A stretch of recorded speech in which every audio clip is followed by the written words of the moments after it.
ఇందిరా మహిళా శక్తి బజార్ ప్రారంభోత్సవంలో మంత్రి సీతక్క మాట్లాడుతూ మహిళా అభివృద్ధే సమాజ అభివృద్ధన్న అంబేద్కర్ ఆలోచనతో ప్రభుత్వం చొరవ చూపిస్తుంది.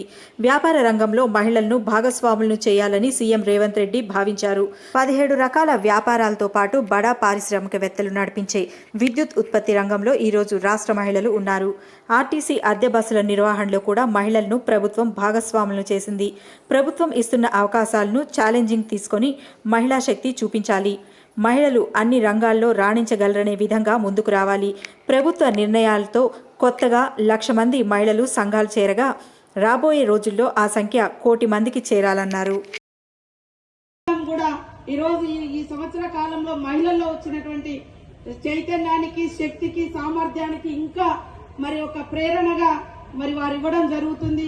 ఈ వ్యాపారాలను మనమందరం కూడా అద్భుతంగా నిర్వర్తిస్తూ ఎవరికి కూడా తక్కువ కాదు అనే విధంగా మహిళా శక్తి నిరూపించి ఈ సమాజంలో మేము సగం, అన్ని రంగాలలో కూడా మేము సగం, ఆర్థిక వ్యవస్థను కూడా ఇంట్లో ఎట్లయితే చక్కబెడుతున్నామో సమాజంలో కూడా ఆ రకమైనటువంటి వ్యాపారాలను చేస్తాం, ఆర్థికంగా రాణించగలుగుతాం, ఈ సమాజ అభివృద్ధిలో భాగస్వాములమవుతాం అనే విధంగా ప్రతి మహిళ ఇంకా ముందుకు రావాలని కోరుకుంటూ మరి రాబోయే కాలంలో 1 కోటి మంది మహిళలు కావాలి. ఈ మధ్య